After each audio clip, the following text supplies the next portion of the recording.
विष्णु गुरुर्देवो महेश्वरा गुरुर्साक्षात् परं ब्रह्म तस्मै श्री गुरवे नमः।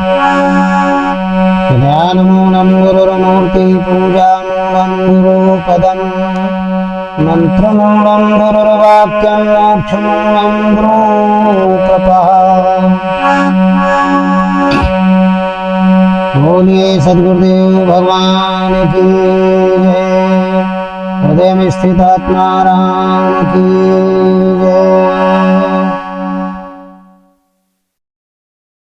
आज का बड़ा सुंदर प्रसंग है मेरे प्रिय सज्जनों। संत कबीर के अनुसार 5 सखी व 5 कुतिया कौन है। संत कबीर ने बीजक में 5 सखी और 5 कुतिया से किसको संबोधित किया है, इसको जानेंगे, इस पर चर्चा करेंगे। बड़ा सुंदर प्रसंग है। आप लोग अपनी चित्तवृत्ति को अंतर्मुखी करके अमृतमयी सत्संग का रसास्वादन करें और अपना जीवन धन्य बनाएं। तो संत कबीर ने 5 सखी और 5 कुतिया बीजक में संबोधित किया है साखी के माध्यम से। उस साखी का हम उसके एक एक अक्षरों की व्याख्या करेंगे अध्यात्म के माध्यम से, और आप लोग ध्यान से सुने। देखिए क्या लिखा संत कबीर ने कि 5 सखी मिले तपे रसोई और सूरत सुहागिनी पर से। 5 सखी मिली तपे रसोई सूरत सुहागिन पर से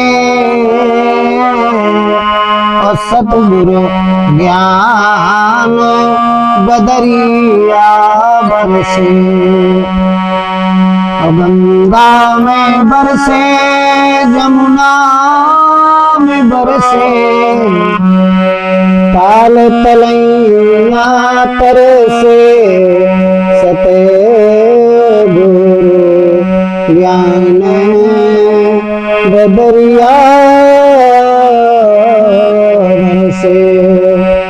5 सखी मिली तपे रसोई सूरत सुहागिन परे से सते गुरु ज्ञान बदरिया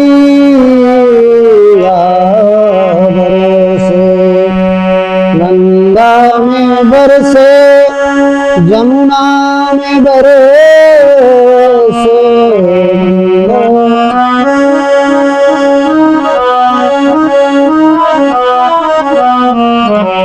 ताल तलैया तरसे सते ज्ञान बदरिया बरसे। 5 सखी मिल तपे रसोई सूरत सुहागिन परसे।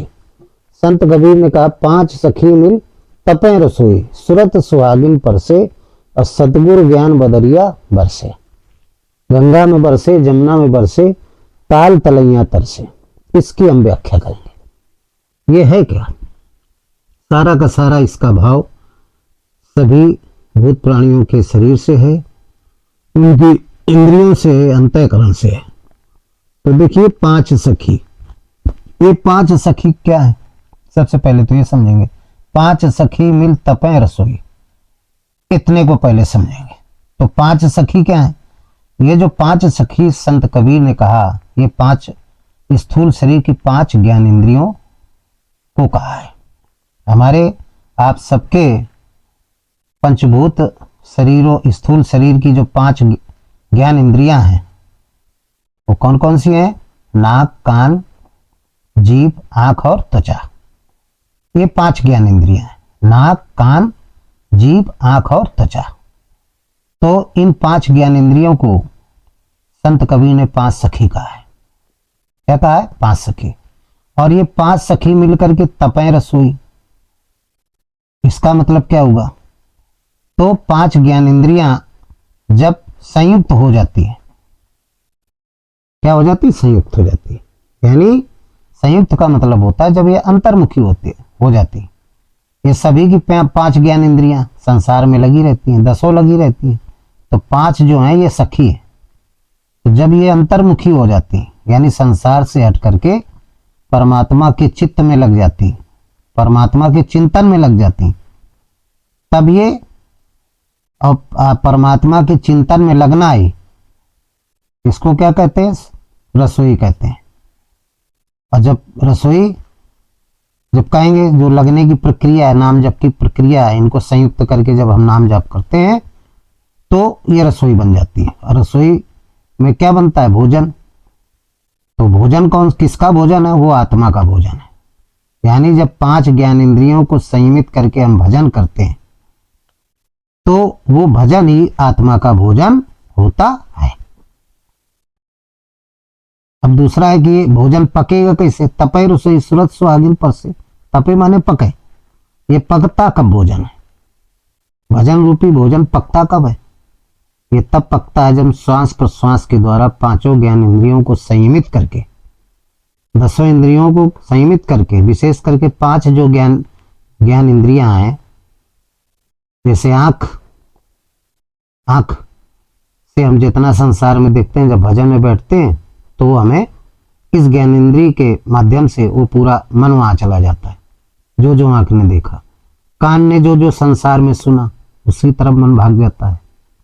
नाक ने जो संसार में सूंघा, उसकी तरफ चला जाता है। जीभ ने जो खाया संसार की वस्तुओं को, उसकी तरफ चला जाता है।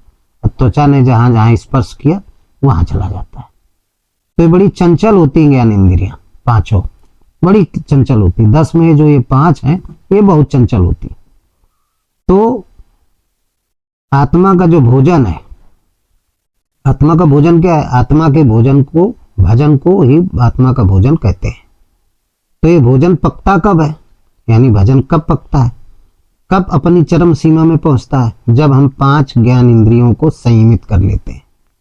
मन सहित 5 ज्ञान इंद्रियों को संयमित करके श्वास प्रश्वास का जप करते हैं, तब ये भजन पक जाता है। और जब पक गया तो ये भोजन बन गया किसका? आत्मा का। तो इसमें सुरत सुहागिन पर से, सुरत जो होती है जब पक जाता है तो जो सुरति है, मन की दृष्टि, ये सुहागिन पर से फिर ये परसने लगती है। क्या परसने लगती है? संयुक्त जब हो जाता है भोजन तो आत्मा का भोजन बन जाता है। और फिर सुरत सुहागिन पर से, मन की जो दृष्टि है जिसको सुरत बोलते हैं, वो सुहागिन पर से वो फिर परसने लगती है। क्या परसती है? जब संयमित हो जाएंगी तो जो 26 दैवी संपत्ति है, सद्गुणों को परसने लगती है। जितने सद्गुण हैं जो प्रसुप्त अवस्था में, वो जागृत हो जाते हैं, परसने लगते हैं सुहागिन पर से। और ये कब संभव होता है? सदगुरु ज्ञान बदरिया भर से। जब सदगुरु, जो तत्वदर्शी सदगुरु है जिससे दीक्षा लिया है, उसके ज्ञान की बारिश जब तक नहीं होगी, उसका ज्ञान सदगुरु ज्ञान बदरिया भर से, बादल की तरीके बन करके जब तक बरसता नहीं शिष्य पर जब तक बरसता नहीं है बादल बन करके, और किस पर बरसता है? बरसता किस पर है? जो अपनी इंद्रियों को संयमित कर लेता है। 5 ज्ञान इंद्रियों को जिसने संयमित कर लिया तो उसकी तरफ सद्गुरु का ज्ञान बरसता है और वो तृप्त हो जाता है। और जिसने संयमित नहीं किया, मान लीजिए कि 10 लोग बैठे हुए हैं, कितने बैठे हुए हैं? 10, और 10 में 5 ने संयमित कर लिया इंद्रियों को, तो उसकी तरफ सद्गुरु का ज्ञान, जो तत्वदर्शी सदगुरु का ज्ञान, वो बादल की तरीके अमृत की वर्षा करने लगता है, यानी उसके पल्ले पड़ जाता है। और जिसने अपनी इंद्रियों को, 5 ज्ञान इंद्रियों को संयमित नहीं किया, जिनको सखी कहते हैं, तो वो क्या होता है? वो सुनते तो हैं लेकिन उनके पल्ले नहीं पड़ता है, वो हमेशा अधूरे रहते हैं, ताल तलैया तरसे। उनको ताल तलैया कहा गया। उनको क्या, जिसने संयमित कर लिया उनको सागर कहा गया, और जिसने संयमित नहीं किया वो ताल तलैया हो गई। तो जब ताल तलैया रहती हैं तो हमेशा तरसती रहती हैं, कहीं इधर भागेंगी कहीं उधर भागेंगी, क्योंकि उनकी जो इंद्रियां हैं, ज्ञान इंद्रियां संसार में फैली थी, और संसार में है क्या, भ्रम है, तो भ्रम में उनके पल्ले नहीं पड़ता। तत्वदर्शी सदगुरु की बात उनके पल्ले नहीं पड़ती। क्यों? क्योंकि गुरु की बात मानते नहीं। गुरु के वचन प्रतीत न जेहि सपने सुगम न सुख सिद्धे। तो जब गुरु के वचन नहीं मानोगे तो गुरु की बात, गुरु पर विश्वास नहीं होगा, हृदय स्थित राम पर श्रद्धा नहीं होगी, सत्संग अच्छा नहीं लगेगा, तो हृदय स्थित राम की कृपा नहीं होगी। तो आप क्या बने रहेंगे? ताल तलैया बने रहेंगे, हमेशा तरसते रहेंगे कि कब पानी बरसे, तृप्त ही नहीं होंगे। तो 5 सखी मिल तपय रसोई सुरत सुहागिन परसे। और यही 5 सखी, ये 5 जो ज्ञानेंद्रियां सखी कब हो जाती हैं? कब सखी हो जाती है? सखी माने मित्र, सखी माने मित्र। ये मित्र कब होती है? जब ये अंतर्मुखी होती है तो ये मित्र हो जाती है, सखी हो जाती है। और जब ये बहिर्मुखी हो जाती है तो यही 5 ज्ञानेंद्रियां कुतिया हो जाती हैं। क्या हो जाती है? कुतिया का रूप दिया गया है, ये कुतिया बन जाती है। तो उसके बारे में भी संत कबीर ने कहा, जब ये संयमित हो जाती है 5 ज्ञानेंद्रियां, नाक कान आंख जीभ और त्वचा, ये जब अंतर्मुखी हो जाती है तो ये 5 सखी हो जाती है, मित्र बन जाती है, और ये मोक्ष की तरफ ले जाता है। ये कहाँ ले जाती है? सखी माने मित्र, मित्र बन जाती है। और ये कहाँ ले जाती है? साधक को मोक्ष की तरफ। सदगुरु ज्ञान बदरिया बरसे। सदगुरु का जो ज्ञान है वो तो बरसता रहता है, बादल की तरीके बरसात होती रहती है, लेकिन अंतर्मुखी है तो सागर है, बहिर्मुखी है तो फिर ताल तलैया की तरीके वो तरसते रहते हैं।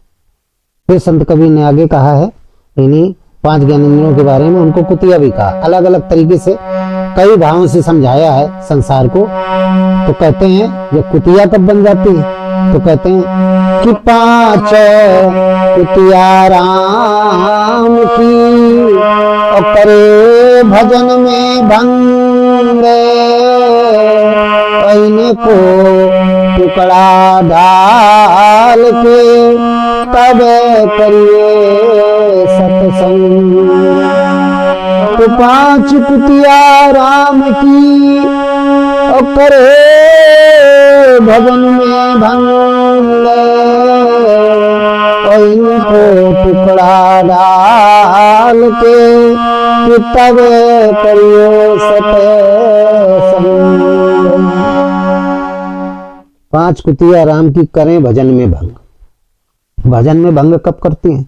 जब ये सखी नहीं बनती, कुतिया बन जाती, यानी संसार में जब लग जाती है तो ये भजन में फिर बाधा कर। जैसे आप भजन कर रहे हैं, आप नाम का जप कर रहे हैं, आप लोग नाम का जप शुरू कर दिया, राम राम जप रहे हैं, लेकिन आपकी जो आंख है वो कहाँ? बाहर की तरफ देख रही, कान बाहर की बातें सुन रहा है, आंख बाहरी दृश्यों को देख रही है, और जीभ सोच रही कि हमें खाने को मिले अच्छा, नाक सोचती मुझे अच्छा सूंघने को मिले, और त्वचा सोचती मुझे अच्छी चीज स्पर्श करने को मिले।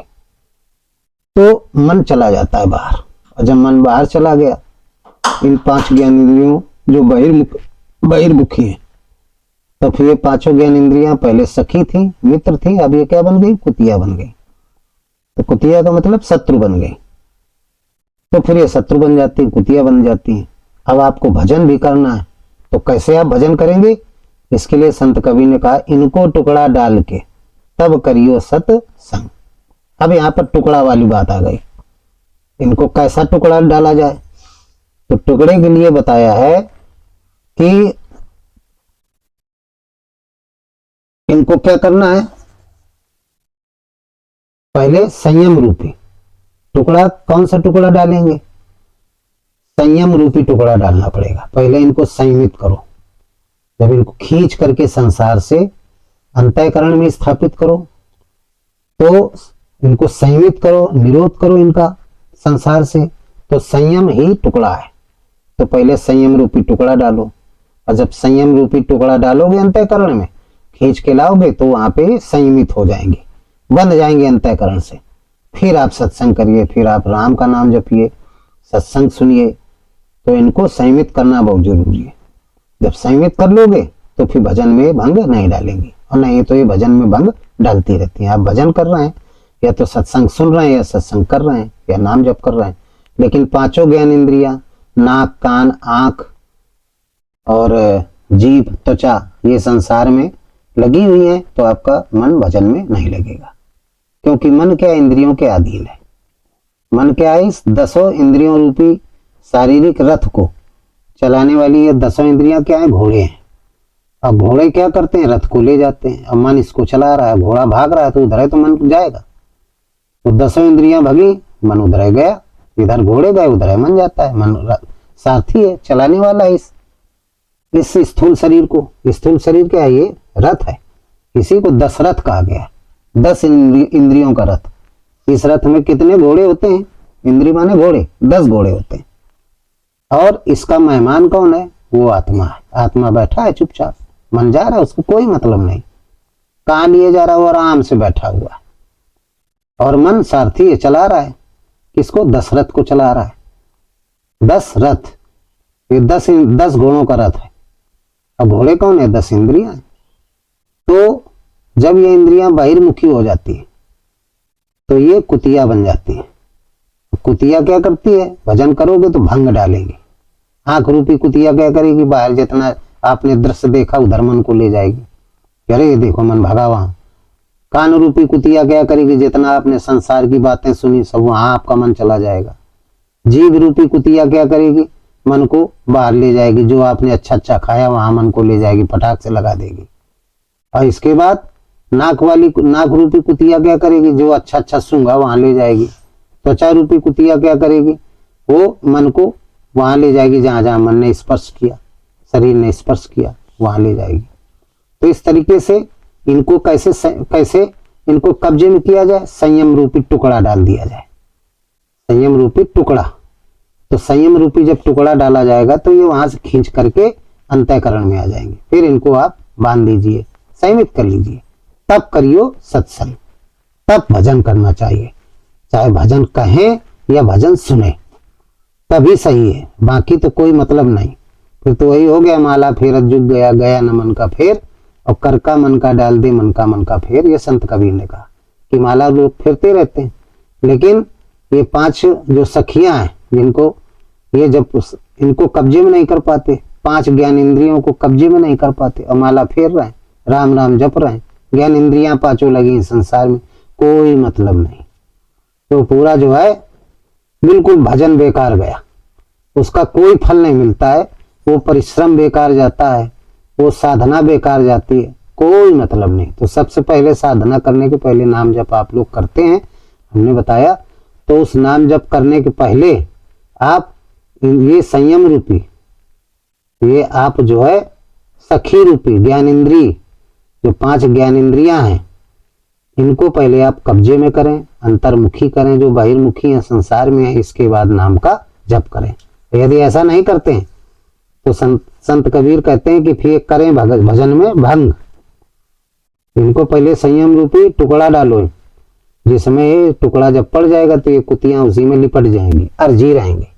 जब अर्जी रहेंगी तो आप भजन कर लेंगे, और नहीं तो ये भाव भाव करती रहेंगी और आपको परेशान करती रहेंगी, आप भजन नहीं कर पाएंगे। तो जब ये 5 ज्ञान इंद्रियां संयमित हो जाती हैं, तब ये आत्मा का भोजन बन जाता है। भजन करने लगोगे, श्वास प्रश्वास का जप करने लगोगे, तो फिर वो जो भजन है वो आत्मा का क्या बन जाता है, भोजन। आत्मा का भोजन क्या है, भजन। आत्मा का भोजन क्या है, भजन है। तो फिर भोजन बन जाता है, यानी वो मन संयमित होने लगता है, मन टिकने लगता है, मन रुकने लगता है भजन में। यानी जो बहिर्मुखी मन था वो क्या हो जाएगा, अंतर्मुखी हो जाता है। जब अंतर्मुखी हो जाएगा, एक परमात्मा का चिंतन करने लगेगा, तो इंद्रियां भी संयमित होती रहेंगी, बनी रहेंगी। तब वही आत्मा क्या हो जाता है, मित्र हो जाता है। जब बहिर्मुखी इंद्रियां होती हैं तो अपना ही आत्मा स्वयं का क्या हो जाता है, शत्रु हो जाता है। जब अंतर्मुखी होती है तो स्वयं का ही आत्मा अपना मित्र बन जाता है। तो ये शंकराचार्य जी ने भी कहा अपने रचनाओं में कि शत्रु और मित्र आत्मा कैसे बनती है।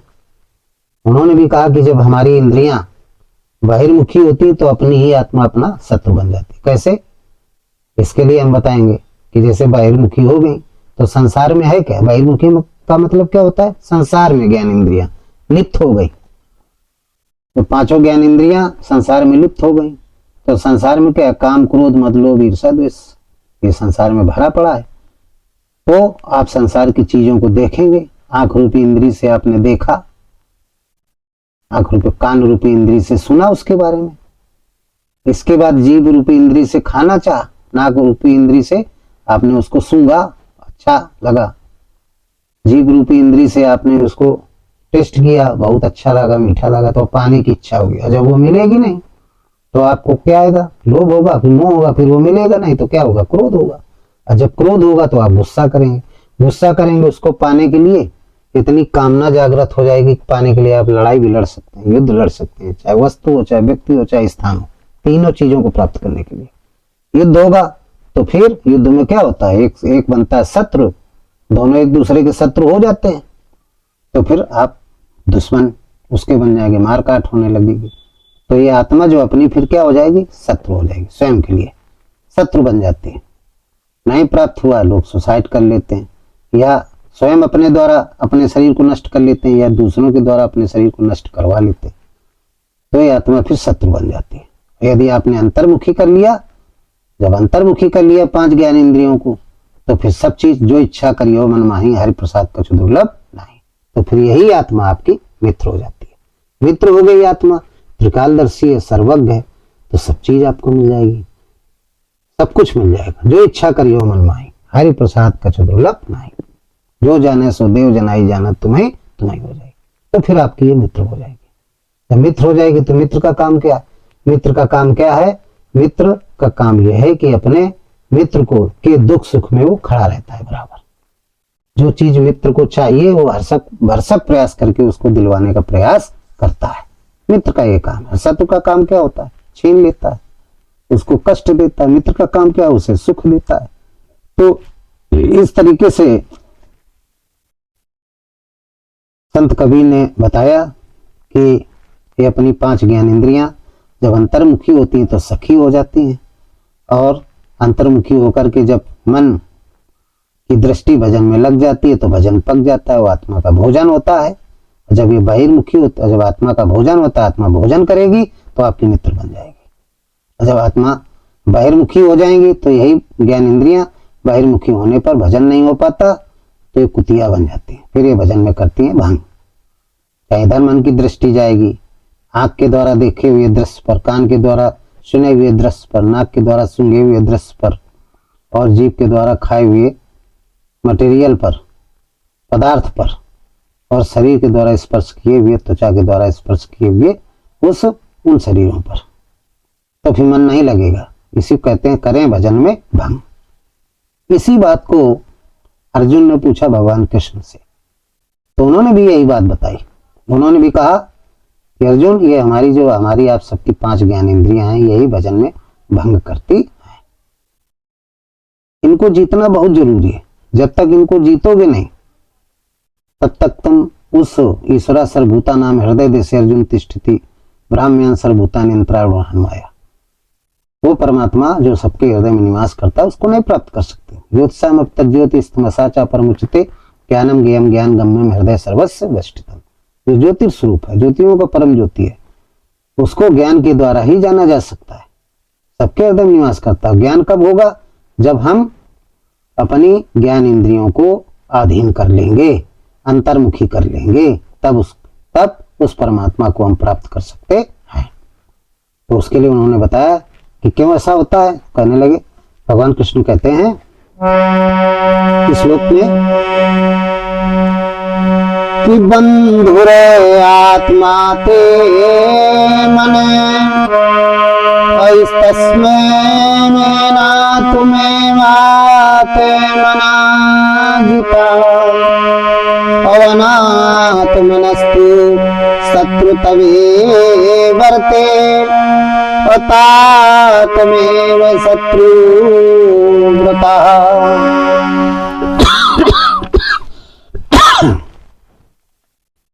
कहने का मतलब, कहने लगे भगवान कृष्ण की, हे अर्जुन, जिस पुरुष के द्वारा मन से इंद्रियां जीती गई, जिस पुरुष के द्वारा मन से इंद्रियां जीती गई, उस पुरुष का आत्मा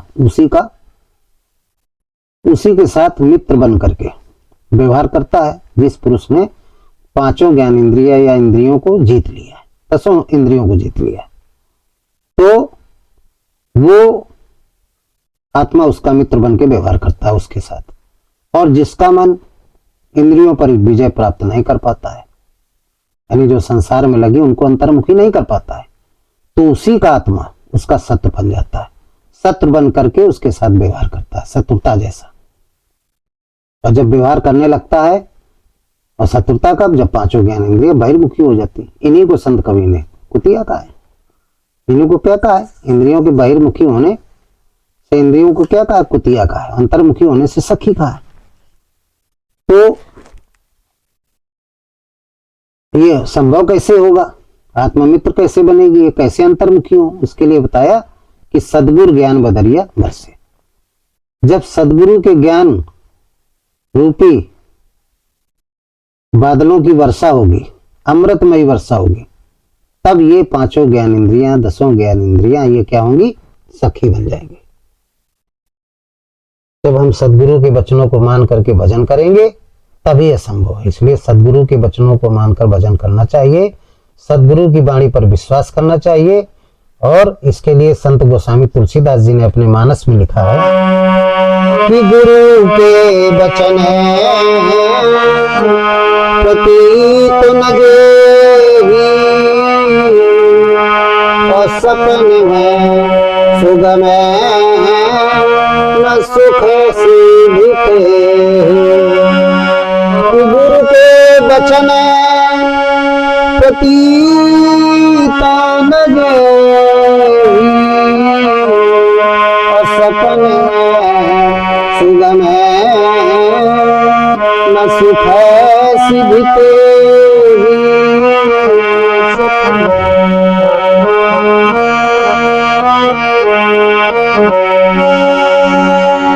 गुरु के वचन प्रतीत न जेहि, सपने सुगम न सुख सिद्ध ते। गुरु के वचनों पर जिसको विश्वास नहीं है, गुरु पर विश्वास नहीं है, हृदय स्थित आत्माराम पर श्रद्धा नहीं है, संतों का साथ नहीं है, उसको घोर नरक है, उसका कल्याण नहीं है। तो सभी पांचों ज्ञान इंद्रियां सखी बन जाती है जब हम इंद्रियों का संयम कर लेते हैं। और यदि संयम नहीं बन कर पाते तो यही पांचों ज्ञान इंद्रियां कुतिया बन जाती हैं। और इंद्रियां जब अंतर्मुखी होती तब सखी होती, जब बहिर्मुखी होती तब कुतिया हो जाती। तब चाहे जितना सद्गुरु ज्ञान की बदरिया, ज्ञान की वर्षा करे, लेकिन फिर वो जीवन भर तरसते रहते हैं। तो आपने देखा होगा, तमाम लोगों ने गुरु दीक्षा ले लिया अनेक प्रकार के सद्गुरुओं से, लेकिन अपनी पांचों ज्ञान इंद्रियों को अंतर्मुखी नहीं कर पाते हैं। तो जाते तो हैं सत्संग में, खूब जाएंगे, डेली पूजा भी करेंगे, घरों में अपने स्वाध्याय भी करेंगे, पठन पाठन भी करेंगे, लेकिन 5 ज्ञान इंद्रियों को अंतर्मुखी नहीं कर पाते। इसलिए सद्गुरु के समकक्ष भी जाएंगे, सद्गुरु ज्ञान बदरिया वर्षे। सद्गुरु के पास जाने पे क्या होता है? ज्ञान के बारिश होती है, ज्ञान की बारिश होती है। तो बारिश तो खूब हो रही, लेकिन ताल तलैया तरसे, गंगा में बरसे, जमुना में बरसे, और ताल तलैया तरसे। गंगा और जमुना, जमुना किसे कहते हैं? योग को कहते हैं, योग रूपी योग को जमुना कहते हैं, गंगा ज्ञान। तो जमुना में बरसे, गंगा में बरसे, फिर भी ताल तलैया तरसे। तो गंगा जमुना में बारिश हो रही, ज्ञान की बारिश हो रही, ज्ञान और वैराग्य की बारिश हो रही, लेकिन इंद्रियां, पांचों ज्ञान इंद्रियां कहाँ है? बहिर्मुखी। तो फिर ताल तलैया के तरीके वो तरसते रहते हैं। गंगा जमुना रूपी बारिश हो रही ज्ञान वैराग की, लेकिन अंतर्मुखी नहीं है इंद्रियां उनकी। तो फिर वो तरसते रहते हैं, ताल तलैयों की तरीके, हमेशा तरसते रहते हैं, कभी तृप्त नहीं होते हैं, तरसते रहते हैं। तो इसका कहने का मतलब है कि हम भगवान का भजन करें, हम नाम संकीर्तन करें या नाम जप करें या सत्संग सुने, तो हमें अपनी 10 इंद्रियों में 5 बहुत चंचल इंद्रियां हैं जिनको ज्ञान इंद्रियां कहते हैं। ये मन को भ्रमित करती रहती है, संसार में लगाती रहती है, तो इनको कंट्रोल करना, इनको संयमित करना अति आवश्यक है। यदि हम संयमित नहीं करेंगे तो भजन में भंग डालती रहेंगी और आपका भजन पूरा नहीं हो पाएगा, आपको सदगति नहीं मिलेगी, आप 84 में चले जाएंगे। तो ये संत कबीर का था 5 सखी मिल तपै रसोई, ये हमने सुनाया आपको। सूरत सुहागिन परसे और सदगुरु ज्ञान बदरिया बरसे, हमने इसका शाब्दिक अर्थ बताया। आप लोगों को बात समझ में आ गई होगी। तो आप सभी लोग जब भजन करें, नाम का जप करें, तो अपनी 5 ज्ञान इंद्रियों को, ये चलायमान होती हैं, बड़ी चंचल होती हैं, इनको पहले संयमित करें। जब इनको आप संयमित कर लेंगे 5 को, तो फिर जो शेष 5 बच्चे वो अपने आप संयमित हो जाएंगे, क्योंकि जो शेष 5 हैं वो इन्हीं के द्वारा, जब इनको, ये मुख्य हैं, जैसे एक प्रधानमंत्री फिर उप प्रधानमंत्री, तो ये प्रधानमंत्री है, ये प्रधान है 5, इनको ज्ञान इंद्रिया कहा गया। अब वो कर्म इंद्रियां हैं। तो जब ज्ञान इंद्रियां आ जाएंगी, तो आपके बस में हो जाएंगी, तो फिर कर्म इंद्रियां अपने आप बस में हो जाएंगी, वो न्यूट्रल हो जाएंगी। इस तरीके से 10 हो जाएंगी, अंतर्मुखी हो जाएंगी, बढ़िया भजन हो जाएगा, मन लगेगा, भगवान की प्राप्ति होगी। इन्हीं शब्दों के साथ आज का प्रसंग समाप्त करते हैं। बोलिए ओम श्री सद्गुरुदेव भगवान की जय। हृदय में स्थित परमात्मा राम की जय। सर्वे भवन्तु सुखिना, सर्वे सन्तु निरामया, सर्वे भद्राणि पश्यन्ति, मा कश्चित् दुःखो भाग् भवेत्।